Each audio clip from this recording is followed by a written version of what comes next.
So, simple piece of advice for landlords: avoid evictions at all costs. Sometimes it cannot be avoided, but if it can, then please do yourself a favor and avoid evictions. If there's any other way to get rid of a tenant, you can even pay them to leave. There's all sorts of things that will work better than having to, if you actually have to evict them, which means they go, screw you, I'm not leaving, it just takes too long and you're gonna lose a lot of rent in the process. About 10 years ago, we bought a building, it was in very rough shape, and so we weren't surprised that some of the tenants were rough as well.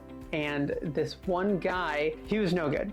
I think within a couple of months of him moving in, it was obvious there was no salvaging this and that he wasn't going to leave. So we had to evict him. And this guy knew how to play the system. And what that means is that people who have been evicted before, or they know people who've been evicted, know how to draw it out as long as possible. Because if you're already going to get an eviction, you might as well get free rent as long as possible, right? Funny side point, in the middle of this eviction process, we get a call from the police one night. So basically, this guy, I don't know what he was thinking he was going to accomplish by this. Maybe he thought that this would complicate the eviction. He calls the police and tells them the landlord went into my apartment and stole my stuff since I owed him money, and that he took my stuff as kind of like payback or like as compensation for the rent that he owed us.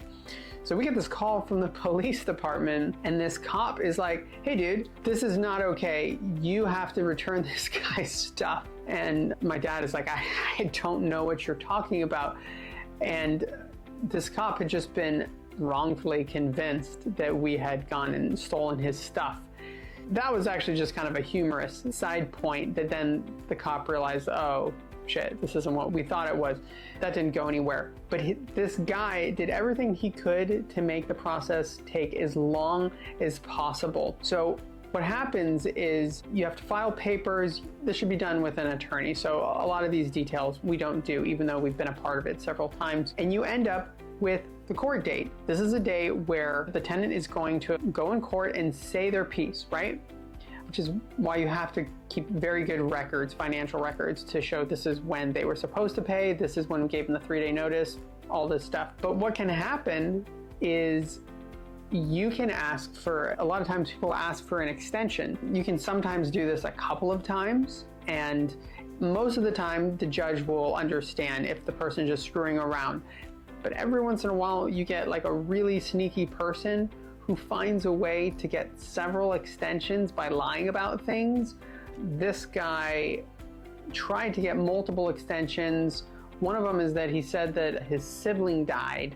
It just took forever, because this particular guy did like a very good job of tricking the court system into allowing more time. So by the time that he left, we had already started the eviction like 2.5 months earlier, maybe 3 months. So by then we've lost 3 months rent. Plus obviously the place was not in good shape when we got the apartment back.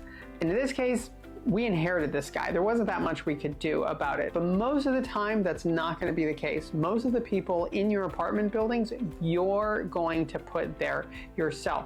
So there's really no reason that you should have to evict people this often.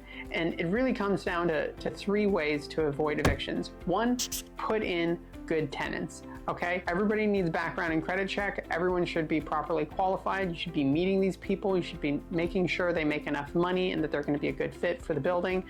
That's 1. In this case, we weren't able to do that because we inherited this guy. 2nd, we need to treat our tenants properly. Things go wrong sometimes. Maybe there's a leak in his ceiling and he gets frustrated, or maybe someone doesn't pay their rent. How do we treat them? How you treat your tenants makes a huge difference in what happens if the situation goes bad. We maintain really good relationships with basically all of our tenants, so it's very rare that people are spiteful of us and are trying to do harm to us. So even if it can't be avoided, and you put in someone, or you made a mistake or they lost their job or something, at the very end, if there's any opportunities, if the situation doesn't go well and you do need to get rid of someone, pay the guy to leave. Do what you need to. We've done this several times. We can say, hey, if we give you $700. Does that help you pay for a moving truck and for a place to stay and this and that and the other? And how can we help? We know you've fallen on bad times and people are grateful and they move. The real issue here is the opportunity cost. It's